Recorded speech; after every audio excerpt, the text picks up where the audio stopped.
थोड़ा सा रफू करके देखिए ना, फिर से नई सी लगेगी। जिंदगी ही तो है।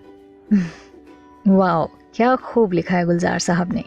अरे वाह वाह, तो बहुत अच्छे से कह रहे हो। पर ज़रा बताना, शर्ट ज़रा सी फट जाती है आपकी बाय मिस्टेक, आपकी नहीं किसी और की वजह से, या फिर ऑफिस में गलती से आपकी ड्रेस पे कोई अपना टिफ़िन लेते वक्त खाना गिरा देता है, इतना ज़्यादा बवाल खड़ा कर देते हो, तब इस तरह की बातें याद नहीं आती कि शर्ट ही तो है, ड्रेस ही तो है, ड्राई क्लीन करवा लेंगे या फिर घर में अच्छे से वॉश कर लेंगे ब्लीच करके।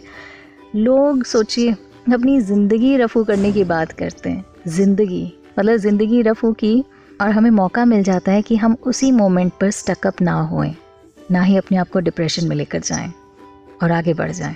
बट हम इन जनरल छोटी छोटी बातों पर इतना बवाल कर देते हैं। क्यों भाई? तब याद किया करो, थोड़ा सा रफू करके देखिए ना, फिर से नई सी लगेगी। शर्ट ही तो है। बोलने में यकीन रखते हैं कुछ लोग, करते कुछ भी नहीं। मतलब दिलेरी दिखाने की बात हो तो लंबी लंबी बातें करवा लो, बट एक पर्टिकुलर चीज़ में गॉड नोस क्यों कंजूसी दिखाते हैं। और इसके सबसे ज़्यादा आपको एग्जाम्पल्स मिल सकते हैं फ़्लाइट्स में, and that too business class में अगर आप ट्रैवल कर रहे हो तो।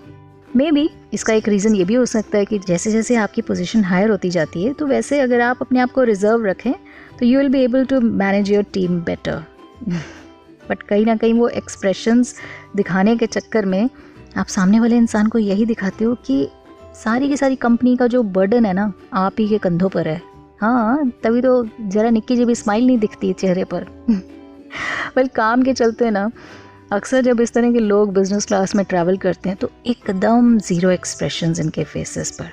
बगल में कौन बैठा है, दे आर लीस्ट बॉदर्ड।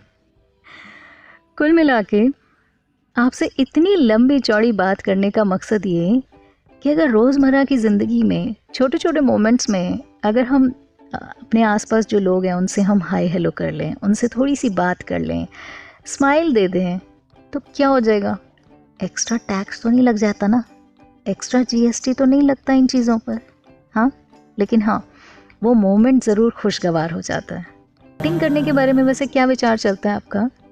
नहीं, ये क्या अजीब सा क्यों फेस बना लिया? इट्स ओके, मैं सिर्फ एक्टिंग की बात कर रही हूँ।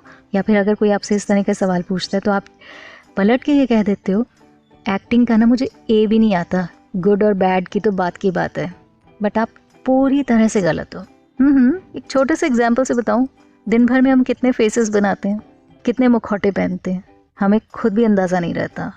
ऑफिस में बॉस के सामने हार्ड वर्किंग और एकदम डेडिकेटेड एम्प्लॉय का, फ्रेंड्स के बीच ऑनेस्ट दोस्त का, घर पर पेरेंट्स के सामने एकदम अच्छे बच्चे और वो क्या कहते हैं डिसिप्लिन काबिल बच्चे की तरह। मैरिड हैं तो लाइफ पार्टनर के सामने केयरिंग एंड लविंग होने का। मतलब हम हैं एक, बट एक ही दिन में इतने शेड्स अपनी पर्सनालिटी में ले आते हैं कि हमें पता भी नहीं लगता कि हम इतने अच्छे एक्टर हैं। और हर पल में किसी को लग ही नहीं सकता कि हम एक्टिंग कर रहे होते हैं। तो फिर हम कैसे कह सकते हैं कि हमें एक्टिंग नहीं आती? बस हाँ, एक चीज़ हो जाती है, ये सब रोल्स प्ले करते करते ना हम अपने आप को भूल जाते हैं। और बस जब उस अपने आप को टाइम नहीं देते, फिर हम फ्रस्ट्रेट हो जाते हैं। फिर हम दूसरों पर ब्लेम गेम शुरू कर देते हैं कि किसी को मेरी नहीं पड़ी। जिसे देखो हर कोई अपने बारे में सोचता रहता है, मेरे बारे में कोई सोचता ही नहीं है। तो जनाब, थोड़ा सा आप ही सोच लिया करो अपने बारे में। अब देखो ना, कितने टाइम से सोच रहे थे कि डांस क्लासेस ज्वाइन करनी है, क्योंकि शर्म आती है ना, कभी किसी वेडिंग में करना पड़ता है तो लोग ज़बरदस्ती आपको खींच खींच के डांस फ्लोर पर लेकर आते हैं। लेकिन आपको सिंस अच्छे से डांस करना नहीं आता, या आपको ये लगता है कि अगर हम डांस करेंगे तो लोग हंसेंगे, तो why don't you join some dance classes? किसके मुहूर्त का इंतज़ार कर रहे हो? हाँ, कर लो। अब जब मन में आए ना तो प्लीज़ कर लेना। इसी बहाने अपने आप को टाइम तो दे पाओगे।